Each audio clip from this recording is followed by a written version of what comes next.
Are you gonna record over or what?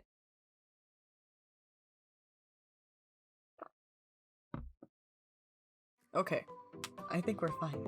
I think we can finally record.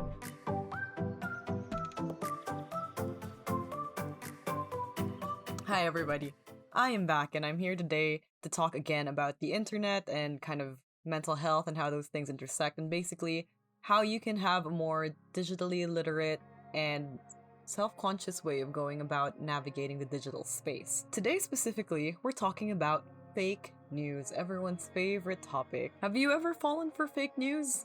Is the question, and I'm guessing the answer would probably be no initially, because people tend to be a little defensive about falling for fake news. But I've found that the answer is that we all have at one point or another. Let's double back. Okay, what is news? Usually we take news to be like something about like worldly affairs, about social political things. But of course, news is pretty much anything that you decide it to be. News is manufactured, after all. There is a whole group of people who, who choose what is the news, who choose how to present the news, who choose what stories to leave behind on the wayside by bigger corporations or by the people who work behind the scenes. And in that way, social media has been really important in disrupting the typical news cycle. It's democratized it, basically. It's made it public. It's made it two-way. You're no longer sitting on the couch or your car, watching TV or listening to the radio and hearing all of these facts from people who've decided that these are the facts that you need to hear. Now, you have kind of so many sources of information. Your friend is talking about this. They read this magazine, and your other friend, they listen to that podcast, and so on and so forth. Social media has made it so that everybody has a bajillion source of news, but also people are producing their own news. There are people who can like stop by and video something as it happens, like the whole George Floyd thing, right? It would not have blown up the way it did if we didn't have video footage of the actual thing. And then news also becomes kind of two-way, as I said. Since you're no longer in your couch or in your car, you're on your laptop, you can comment on the news, you can question it, you can ask for things right away. And finally, social media has also disrupted the news cycle by making news more immediate. We get it the second it happens. People are live tweeting this rally.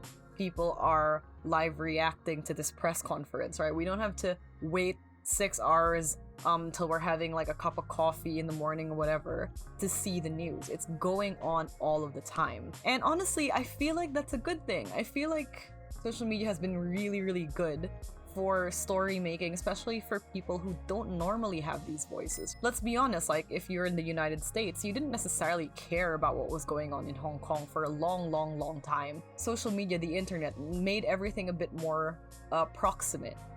Hong Kong feels closer because now you can read all of the time what's happening in Hong Kong. You can read the tweets of people who are protesting on the streets. And because of that, you care more, and because of that, it makes the mainstream news more. A lot of smaller communities, a lot of people whose voices would have been overlooked, who are suppressed by current power systems, have found that social media allows them to make their own news making, their own stories. And at the end of the day, if it picks up enough traction, then actual big news, traditional news as we understand it, have to pick it up. So it's great. It's great that news is less gatekept. It's great that news can now, travel the world just as quickly as any bit of information on the internet. That's all great. Oh, but of course, there's always a flip side. And of course, the negative thing is fake news. Why does fake news exist?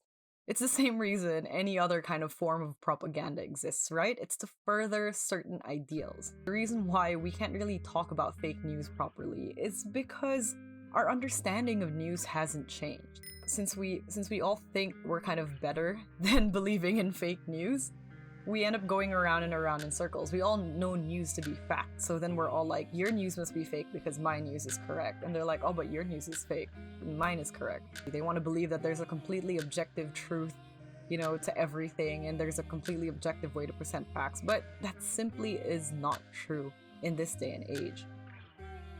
News is not neutral, right? It might be based on facts, but it's created, it's curated.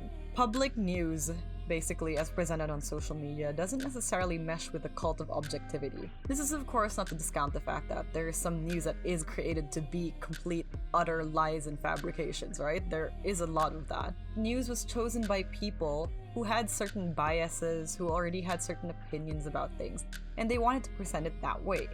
I know that we always make fun of kind of Fox News as a prime example of a conservative viewpoints and how they always kind of adjust their headlines and stuff to make clear that they're making fun of the left and that their conservative values are correct.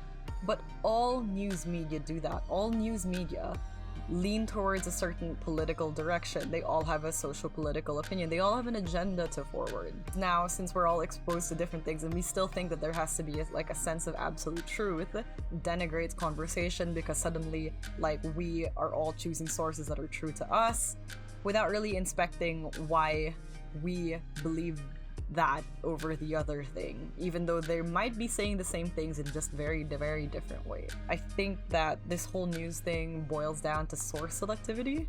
We all are biased towards believing a certain thing. The news didn't necessarily form our opinion. We had an opinion walking into the news room, wherever your newsroom is, like digitally, TV, whatever. You had an opinion as formed by your education, as formed by your experience, by your lifestyle, by the people that you talk to. And you already kind of were susceptible to believing news is presented a certain way. The algorithm makes it worse because, like, since you tend to gravitate towards certain language, towards certain angling, towards the way certain stories are presented, it just keeps feeding you that same thing over and over again, so that, of course, you're inclined to believe that that's the absolute truth, whatever that is, because that's all you see.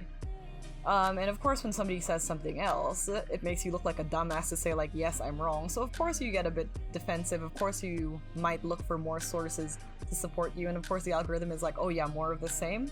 Here you go. At the end of the day, there's also availability, right? And use of language. You have to understand that some sources are gatekept for a variety of other reasons. So you're relying on translations. Sometimes sources are literally kept from people behind paywalls. So you can't access certain stories or certain points of view. Instead, you're limited to what's available to you. Maybe it's not source selectivity. I'm gonna say source defensiveness. And of course you're smart. Of course your experiences are valid. Of course you probably have people you trust who told you these stories as well. That is all valid. The difficulty is that the belief that there has to be something that's wrong, that's completely wrong, and something that's completely right. And since, of course, you don't want to be completely wrong, the circle just keeps going. My tip for the day is to question sources. But not in an accusatory way. You need to question the agenda of the source that you're reading from. And you need to understand whether you're already being biased, or they're being biased. It might be a perfectly valid looking website or something, or a social media post. You know, there might be a source, there might be a link, there might be like an author bio. That whole thing might fly, but ask what is the publication, for example? What is their history? Do they ever actually listen to opposing points of view? Have they ever actually corrected themselves? Ask that person what experiences, you know, that piece of news that you're trying to dissuade them from speaks to. What values of theirs?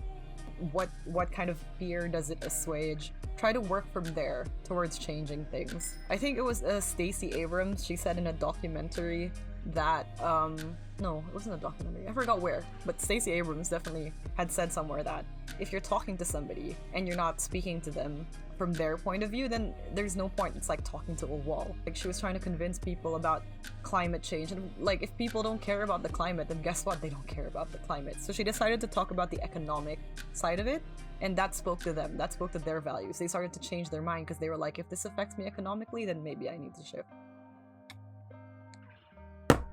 So I talked a lot for this one. It's a very difficult topic. I'm sure I said a bunch of stuff wrong, and I'm sure I'll revisit this topic in the future.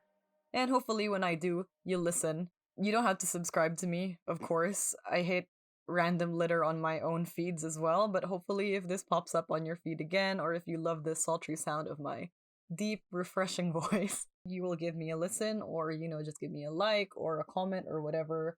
At the end of the day, I also love validation. But if you don't want to give it, then that's cool. Thanks for listening. See you next time, guys.